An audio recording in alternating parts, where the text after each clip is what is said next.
A mass retirement of senior military officers once again hits Nigeria's military hierarchy.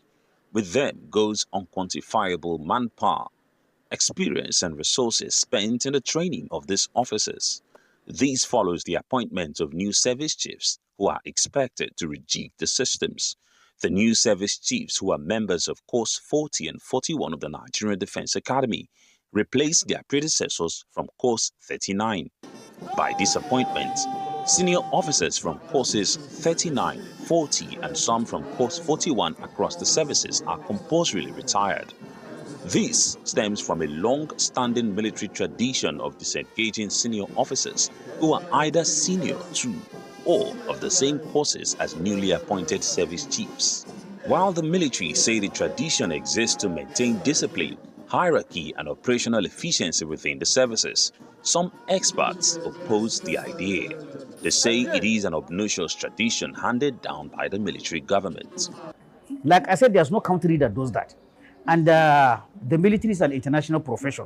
Whatever Nigerian military does is something we picked either from the British military or from the American military or the Canadian military or the Indian military. I call these four countries because when you go back to our military history, at one time or the other, they are the ones that gave birth to Nigerian military. And good practices go.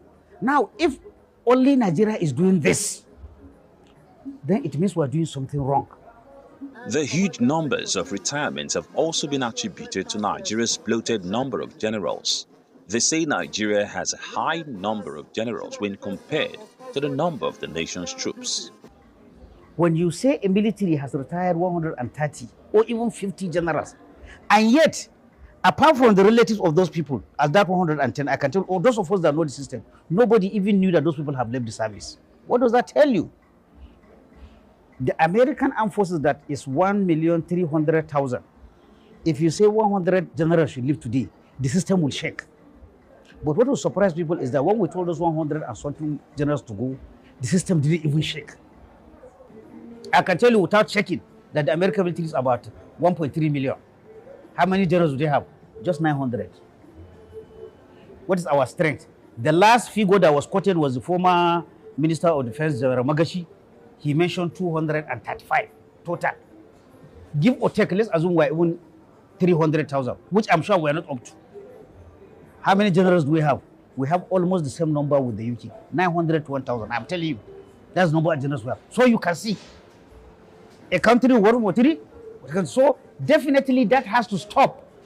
To checkmate this wastage, Group Captain Shehu makes suggestions including policy changes, term limits for service chiefs, and stronger scrutiny during oversight by the National Assembly.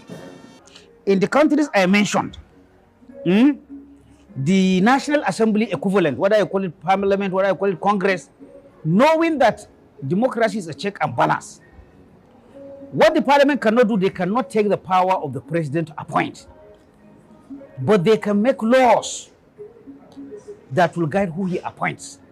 Because as we are now, President Bola Ahmed Tinubu, if you take the literal meaning of what we have, he removes some lieutenant generals and brings in a major general.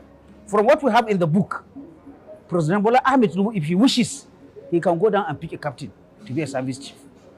What will that happen? It means we'll have a catalog of people leaving the service. You get the point? That is one lacuna we are having. Our legislature, in fact, since this debate started now, have you heard the legislature talking? They don't even talk because they have this belief, maybe inherited from ability, that it doesn't even concern them. But it is not so. I am not a lawyer, but if you check from section 218, whatever powers the president has over administration of the military, the National Assembly has. The only power they don't have, they cannot say, I take you and appoint you. Whatever the opinion of these voluntary and forced retirements, the new appointment of service chiefs will be greeted with relief and resentment. While it is goodbye to a profession that is self-absorbing, it opens windows of opportunities for younger officers who strive to reach the pinnacle of their military careers. Ferdinand Duroha, Arise News. Where Federal High Court in the Federal Capital Territory, Abuja, has threatened to foreclose on the detained self-acclaimed leader of the proscribed separatist group. indigenous people of Biafra, Nnamdi Kanu, should he fail to enter defense in his ongoing trial for alleged terrorism.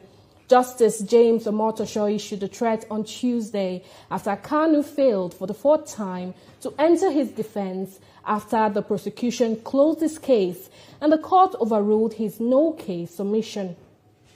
Justice Omotosho said that should Kanu fail to open his defense on November 5th, he would be deemed to have waived his right to do so.